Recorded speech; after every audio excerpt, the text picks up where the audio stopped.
Gente, tudo bem? Vamos começar a corrigir as questões do capítulo 7 e também no capítulo 8, né?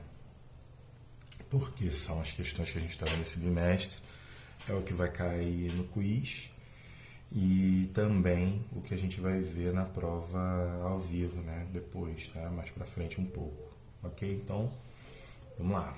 Primeiro a gente vai falar do capítulo 7. Provavelmente esse vídeo vai ser um pouco grande, mas a gente vai fazendo esse acompanhamento. O capítulo começa falando, né, sobre como acabou a ditadura, né, todos aqueles movimentos democráticos que estavam acontecendo, dando mais as pressões, ela decide abrir, né, começar a fazer uma abertura de 80, ok? E logo aqui a gente já tem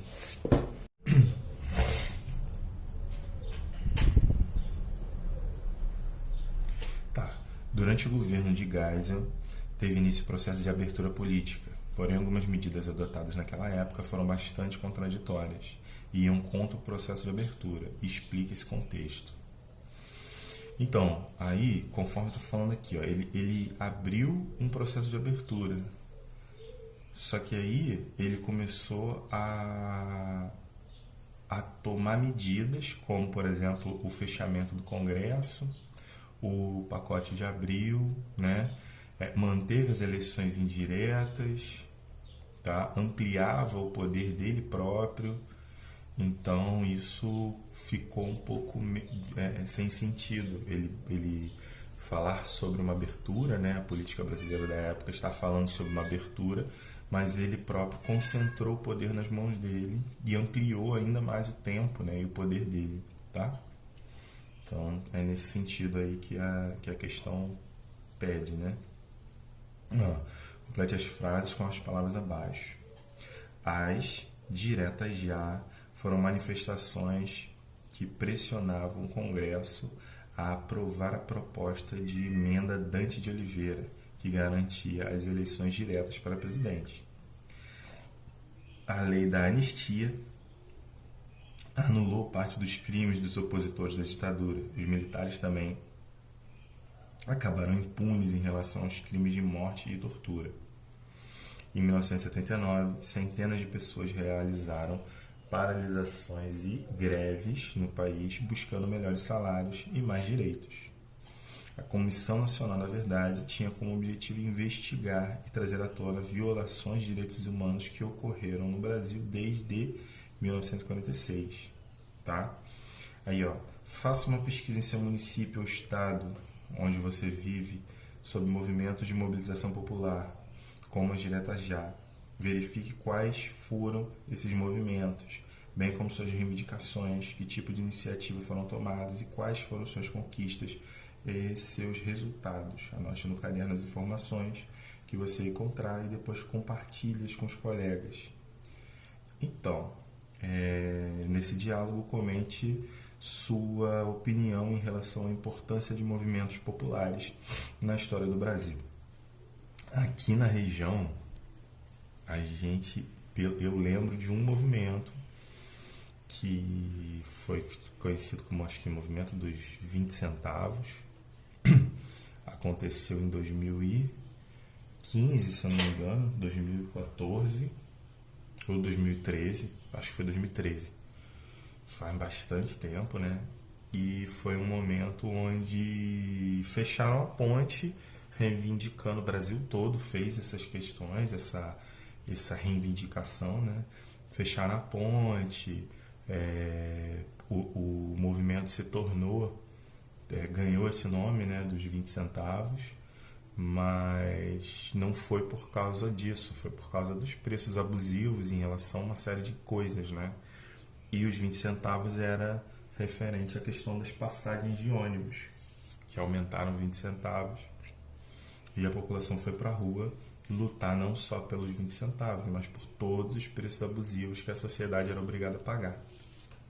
Ok. Vamos lá.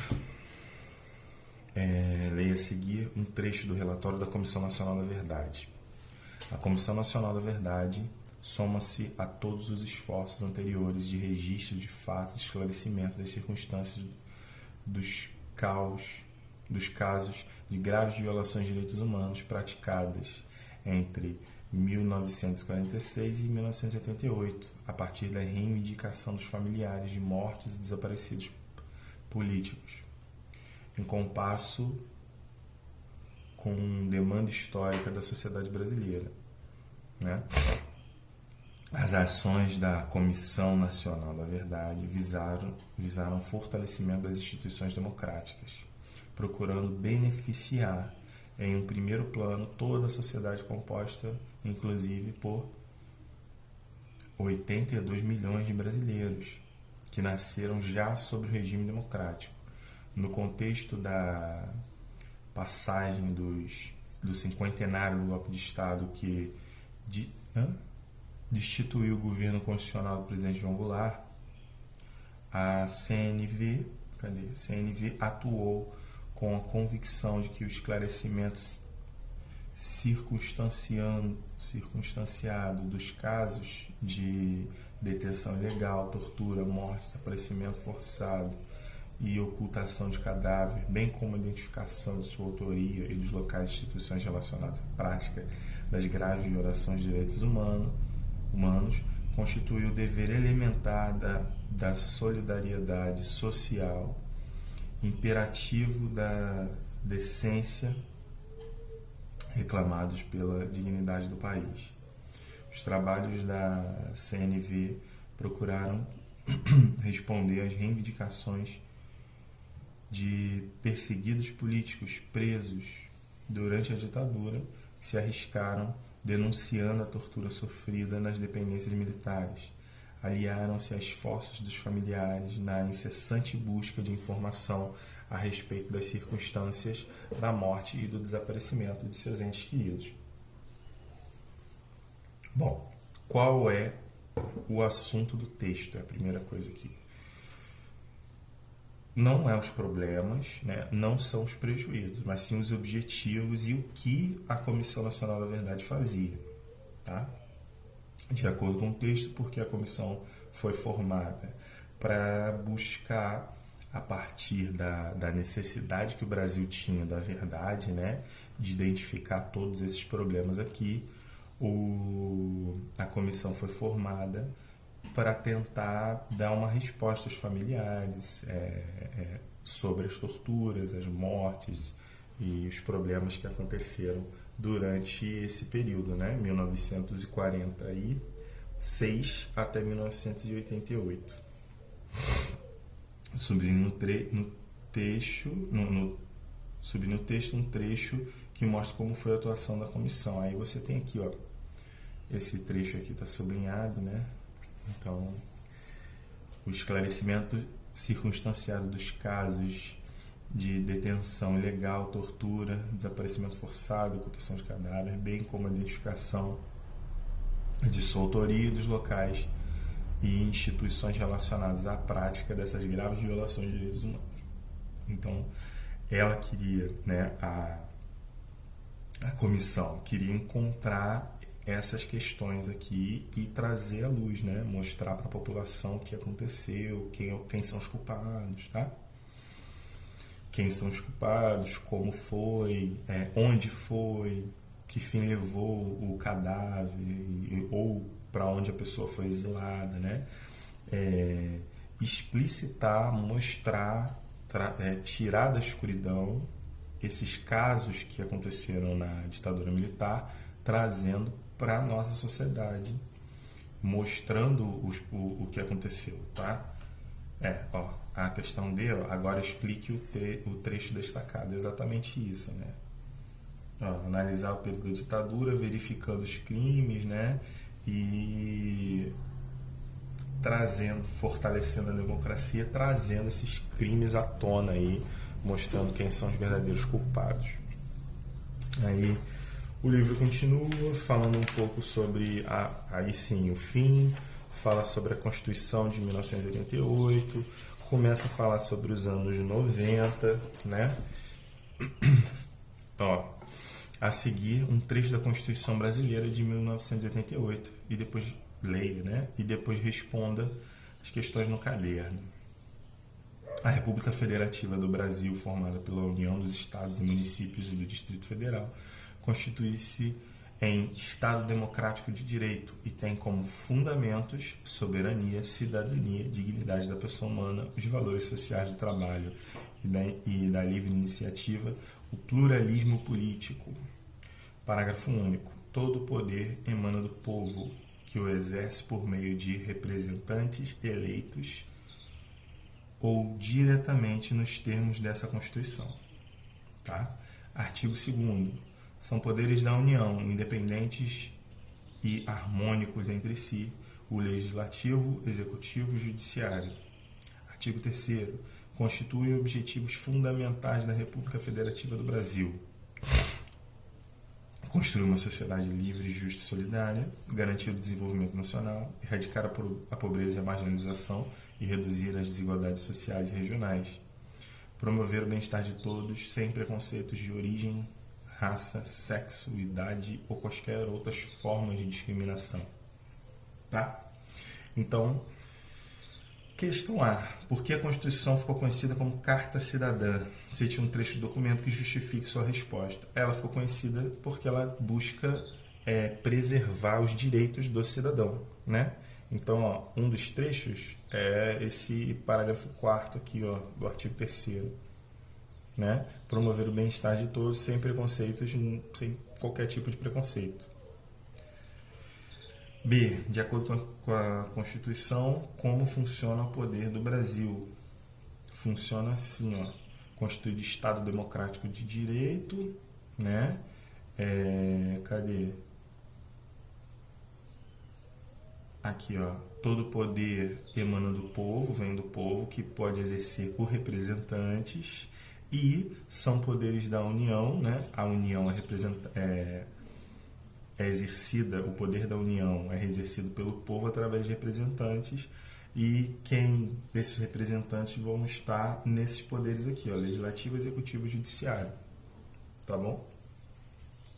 Leia novamente os fundamentos da República Federativa do Brasil, instituídos pela Constituição, e comente a importância dos itens 3 e 5. Os fundamentos, né? 3 e 5. Então você vai ter a dignidade,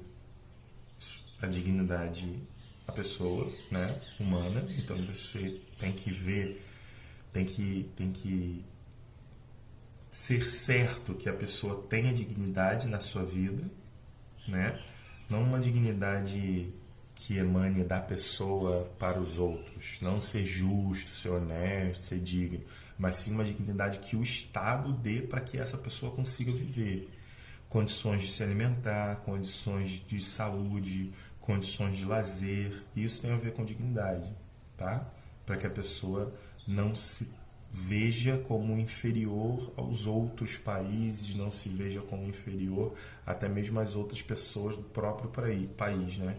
Então a dignidade, tudo isso aqui tem a ver com o que o Estado tem que dar para a pessoa. E o quinto é pluralismo político, no caso, uma política com base em várias ideias políticas diferentes. Tá bom? E D. Analise o objetivo da República Federativa do Brasil instituídos pela Constituição. Escolha um deles e converse com seus colegas sobre sua importância. Então, tem vários, né? Cada um deles hoje em dia, né, gente, cada um deles é um problema diferente aí que a gente enfrenta. Se a gente estiver falando de construir uma sociedade justa, isso é um grande problema hoje. Nós não temos uma justiça tão justa assim. Solidária também é um outro problema. Nós temos uma solidariedade individual, né? A gente até vê atos de solidariedade, mas mais uma vez eu vou falar, todos esses artigos aqui são poderes que deveriam emanar, né? Deveriam sair do Estado e ir para os cidadãos.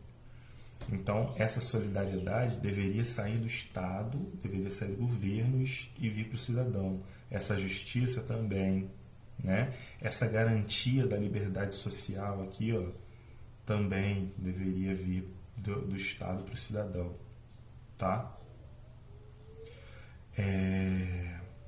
Enfim, erradicar a pobreza, a gente cada vez menos luta por isso.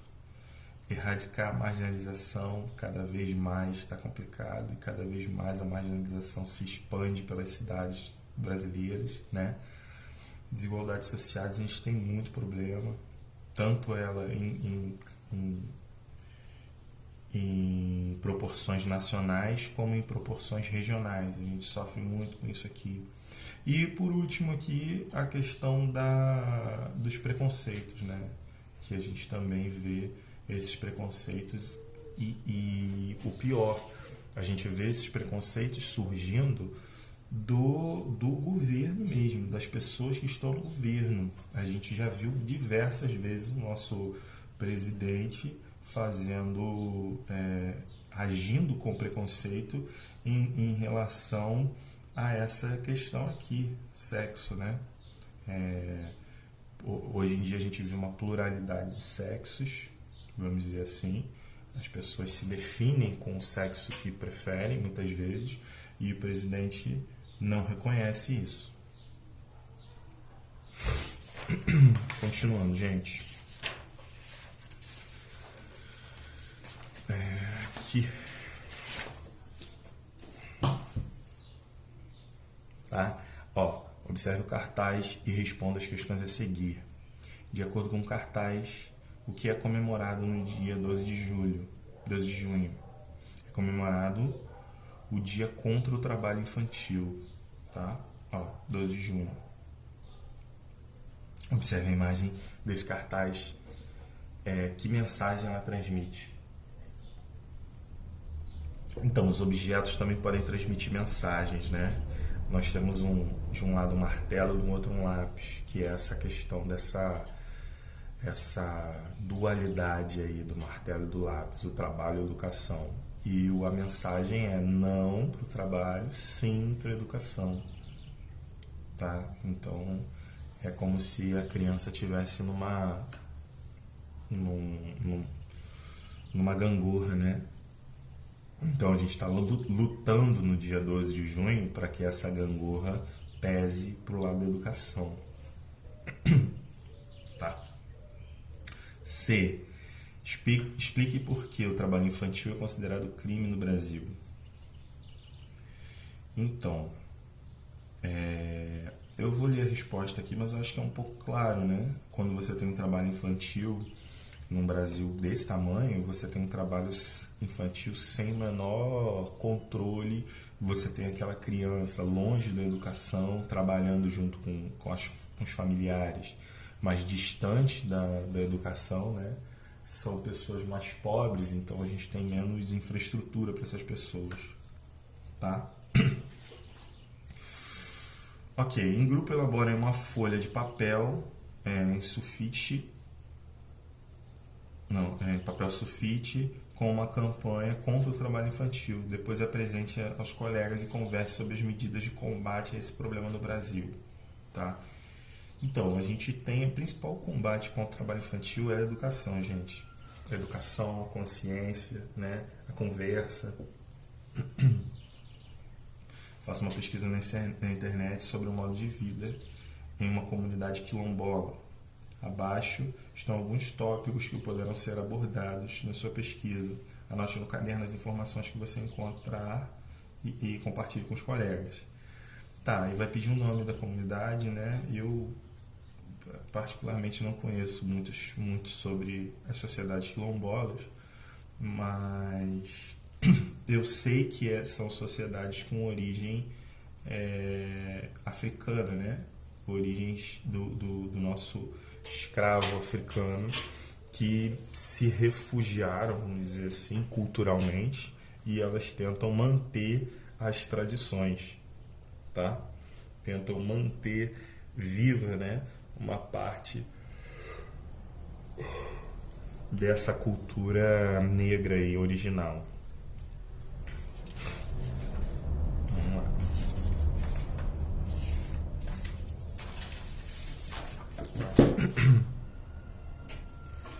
Leia o texto a seguir.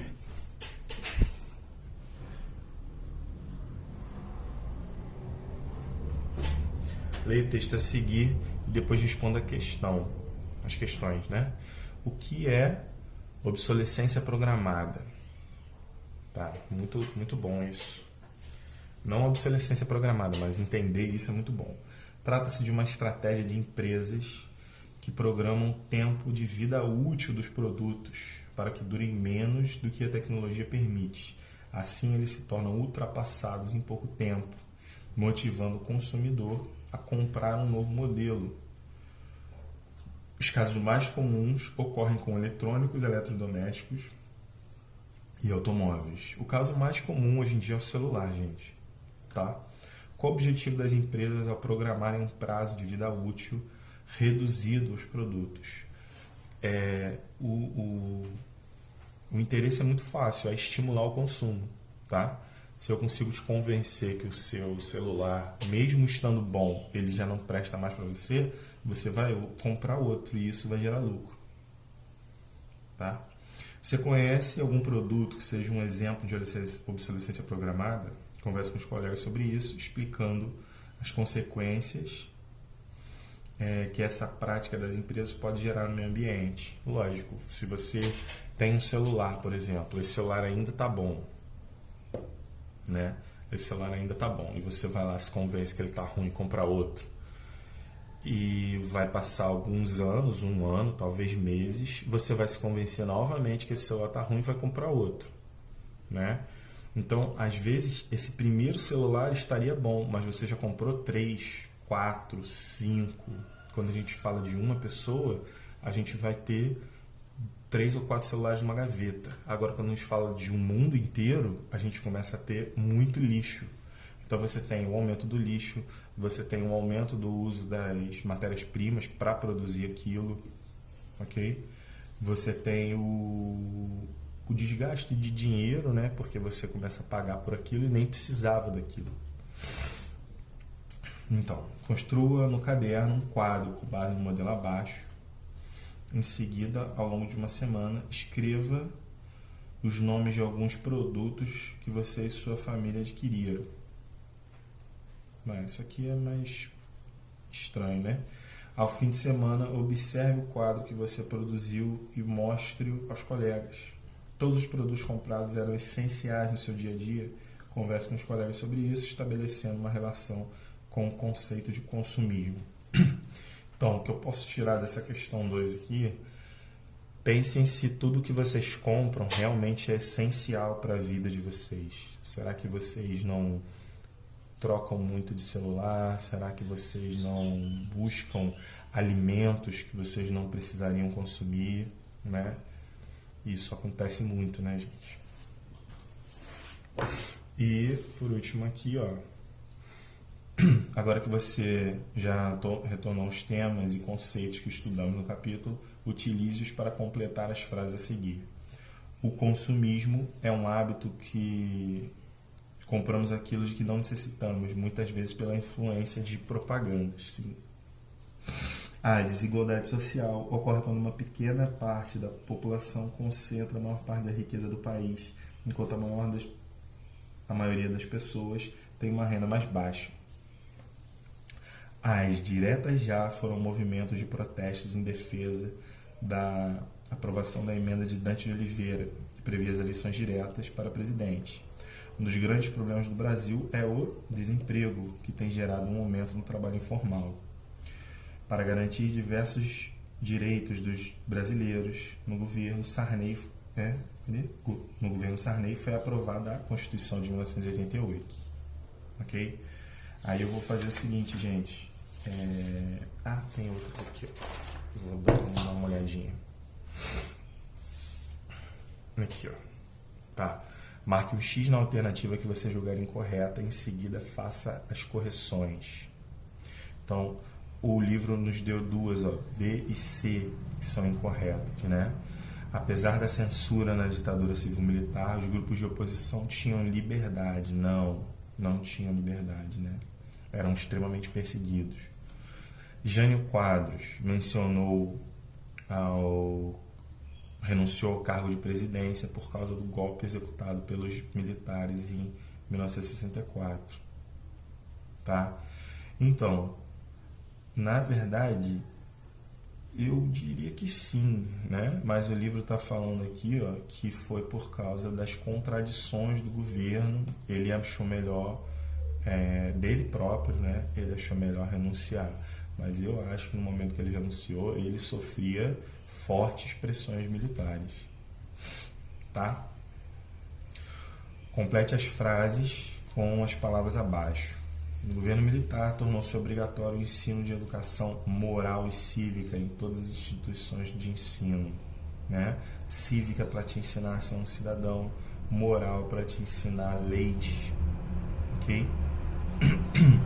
Algumas manifestações de parte da população civil contribuíram para a instauração do golpe, que depois João Goulart, né? Agora não faz sentido, porque se aqui está falando, ó, Jânio Quadros renunciou ao cargo de presidência por causa do golpe executado pelos militares em 1964, está dando como errada, né? E aqui está falando que contribuiu para a instalação do golpe, que depois João Goulart. Não faz sentido isso aqui. Eu acho que tem sim um golpe, e isso aqui não está marcado corretamente. Uma das principais características da ditadura foi a censura promovida pelo governo nos meios de comunicação e nas artes, tais como cinema, música e teatro. A exaltação do nacionalismo, né? Brasil, ame ou deixo, pela ditadura tinha como objetivo criar uma imagem de que o Brasil é uma grande potência. Frases como esse país que vai para frente, ninguém mais segura o Brasil, Brasil, ame ou deixo, fazia parte da propaganda ideológica promovida pelo governo militar. Joia. Há soldados armados, amados ou não, quase todos perdidos, de armas na mão. Os quartéis lhe ensinam uma antiga lição de morrer pela pátria ou viver sem razão, tá? Essa música é linda. O nome da música é Pra Não Dizer Que Eu Não Falei das Flores. Eu acho que eu comentei com vocês sobre essa música. O trecho da canção acima representa críticas do autor em relação ao movimento histórico do Brasil, caracterizado pela ditadura militar, que determinou a censura, a perseguição política, a repressão àqueles contrários ao regime, a exemplo do autor da canção citada. Ele foi exilado, tá, durante muito tempo. E torturado também. Responda às questões referentes à Constituição de 1988. Em qual governo a Constituição Federal foi aprovada? Sarney, né? Em 1988 foi aprovada no governo de Sarney. Por que o documento foi conhecido como Carta Cidadã? Porque a Constituição era mais democrática, buscando contemplar, né, os direitos de todos os cidadãos. Tá? Marque um X nas alternativas verdadeiras sobre a Constituição de 1988. A prática de tortura passou a ser proibida por lei. A prática de atos racistas passou a ser considerado crime. São essas. E a última página. Leia o texto abaixo sobre as comunidades quilombolas. Em seguida, responda às questões. A luta dos quilombolas pela terra avançou muito a partir da Constituição Federal de 1988, que em seu artigo 68 garante a propriedade de terras ocupadas pelas comunidades quilombolas. No entanto, em 1988 até hoje, poucas comunidades no Brasil receberam o título de propriedade de suas terras. O mais importante é o acesso e usufruto do território. Hoje, estima-se que cerca de 2.500 comunidades quilombolas no Brasil, das quais pouco mais de 65 receberam título desde 1988. Tá. Qual documento garante o direito à propriedade de terras pelas comunidades quilombolas?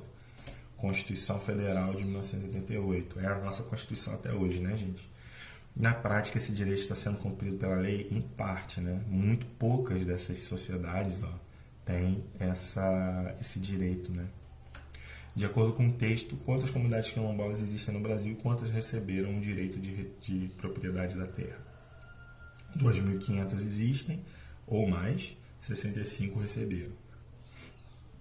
Tá? Segundo o autor, para a comunidade quilombola, o mais importante é o acesso e usufruto do território. Por quê? Porque aquele território é importante para aquela comunidade, né? E ter usufruto significa poder estar ali, poder usar aquela terra, poder continuar o trabalho que está sendo feito ali. Então isso é importante. Converse com seus colegas sobre algumas atitudes que podem contribuir para a diminuição da violência contra os grupos GLBTS+. Faltou mais aqui. Então, eu acho que a educação, né, o respeito aos cidadãos, a educação, você enxergar a ideia de que o outro, né, o próximo, é um ser humano, está ali vivendo, precisando de proteção da sociedade, precisando de proteção da Constituição, tá? Ter um pouco mais de empatia, né? E tentar mostrar para o mundo todo que as pessoas são diferentes mesmo. A gente não tem que ter uma regra, né? Então, e a educação, gente. Educação é propaganda sobre, né? Notícias sobre, jornalismo, né? Atuando nisso, mostrando à população como isso não é um bicho de sete cabeças. E aí acho que dessa maneira a gente consegue eliminar um pouco o preconceito, tá? Gente, eu vou gravar outro vídeo e depois eu envio para vocês. Valeu!